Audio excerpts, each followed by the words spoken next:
Paralyser des jambes, ça veut dire qu'on ne peut pas du tout bouger les jambes, si on est paralysé que des jambes. Hein? Imaginons, là c'est bien le cas, ils ont par contre, ils peuvent se servir de leurs membres supérieurs, ils peuvent se servir de leurs bras et de leurs mains, mais pas des jambes. D'accord? Donc, est-ce que vous avez déjà, je sais pas, par exemple, porté un enfant qui dort, mais qui dort vraiment? Et quelle est la différence entre un enfant qui dort vraiment et un enfant qui est à moitié réveillé? Il est plus lourd quand il dort. Il est plus lourd quand... Et pour de vrai, est-ce qu'il est plus lourd quand il dort? Non, mais pourquoi est-ce qu'on a l'impression que... Je sais pas. Alors, à votre avis, oui? Parce qu'il est tout mou. Parce qu'il est tout mou. Et puis... Oui. Parce que quand il est dans un profond sommeil, et ses muscles ils se relâchent. Ouais, les muscles ils sont complètement relâchés. Et quand on est paralysé, c'est pareil, les muscles sont complètement relâchés. On peut pas les là vous quand vous dites quand votre cerveau dit à votre bras serre ce muscle là, les tendons, etc., tout ça fonctionne. Là il n'y a plus rien qui fonctionne. Donc vraiment c'est ça les jambes toutes molles. Hein, quand on porte une personne en situation de handicap, souvent les jambes il n'y a plus rien au niveau de ce niveau en dessous de la taille. Les personnes qui sont en fauteuil très souvent ne peuvent pas. Et donc c'est pour ça que c'est compliqué. Et donc là ce qu'on leur demande à eux, là c'était de se déplacer d'une chaise à l'autre sans se servir du tout de leurs jambes. Et en fait on se rend compte que nous, quand on est valide, on se sert automatiquement de nos jambes. Effectivement il ne s'est pas appuyé sur ses jambes, mais on a vu qu'il les tendait et qu'elles accompagnaient son mouvement. Donc il faut imaginer qu'il y a des situations où le mouvement ne peut pas être accompagné du tout. Les filles, qu'est-ce que vous voulez faire? Alors dis-nous sans relire. Dis-nous la situation, c'était quoi? Il arrive quoi dans votre collège? C'est Paul. Oui. Il a comment dire? Qu'est-ce qu'il a de particulier, Paul? Ça le gêne quand il y a beaucoup de bruit. Oui. Et donc il est où? Il va dans une bibliothèque. Donc Paul, c'est un enfant qui a des difficultés de compréhension, si je me souviens bien. Oui. Et puis en tout cas, il a des difficultés à comprendre la langue orale. Hein, à l'oral, il décroche très très vite. C'est-à-dire que si on lui dit trop de choses, il fait plus attention et donc il ne comprend plus ce qu'on lui dit. Donc là, il va à la bibliothèque. Il y a beaucoup de monde, il y a pas mal de choses à faire. C'est la première fois qu'il y va. Qu'elles avaient, et ça que je vous renvoie à tous, c'est comment est-ce qu'on peut faire pour l'aider.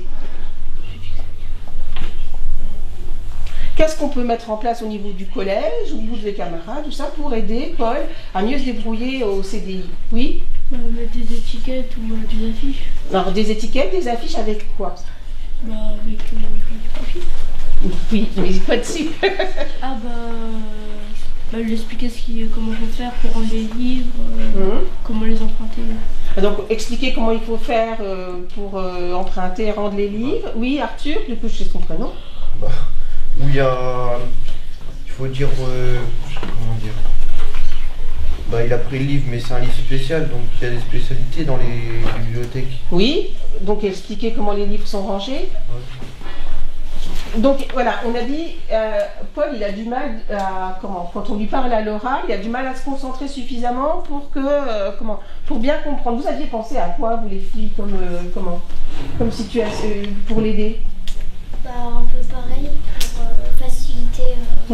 Donc on essaie de faciliter, on essaie de faciliter, donc on met des affiches en expliquant, et puis si vraiment il a des difficultés avec l'écrit, qu'est-ce qu'on va essayer de faire? S'il a du mal à lire. Oui? On va lui mettre des trucs de l'oreille là pour... Non, mais il n'est pas sourd, il a juste du mal à comprendre. Je sais pas. Alors réfléchis voir. Il a, voilà, il a du mal à comprendre. Comment il comprend pas les choses comme la plupart des gens. Il y a quand on lui parle, quand on a des messages à l'oral trop longs, il décroche, il nous écoute plus. Il faut faire des consignes très courtes parce que sinon, sinon il est un petit peu perdu. Alors, donc on parlait d'affiches tout à l'heure. Est-ce que sur l'affiche, on va mettre alors bonjour, tu es à la bibliothèque. Pour que la bibliothèque, ça se passe bien, il faut que les élèves se taisent. Est-ce qu'on va écrire ça? Non. Pourquoi? Oui, le plus important. Alors, comment est-ce qu'on va le transmettre, ce plus important là? Oui. Emprunter les livres, remettre à sa place et... Donc comme des consignes très courtes. Au pire, madame, Oui. on fait avec des étapes, genre étape 1, prendre le livre. Ouais, on fait des étapes. Étape 2, comment dire, rendre le livre, et après, voilà. Donc alors, des consignes courtes, des étapes bien déterminées. En premier, je fais ça, ensuite ceci, ensuite cela. Et puis pour renforcer ce message-là, qu'est-ce qu'on voit souvent sur les affiches? Il y a des phrases, il y a effectivement souvent 1, 2, 3, et puis il y a autre chose qui aide beaucoup les personnes en situation de handicap, et notamment celles qui ont des difficultés de compréhension. Oui. Des dessins? Des dessins. Comment on les appelle, ces dessins-là? Des dessins. Ouais, les dessins qu'on utilise, est-ce que c'est des dessins très, avec plein de détails? C'est des dessins très stylisés. Comment ça s'appelle? Vraiment avec vraiment le minimum qu'on doit savoir. Elle souffle. Ça veut dire la maîtresse, mais non, on est au collège. Presque. Comme quoi ça sert. Hein, ça sert. Hein. Il a dit quoi, putain? Des mandats. Chut. Picolable. Ah, des pictogrammes. Des pictogrammes.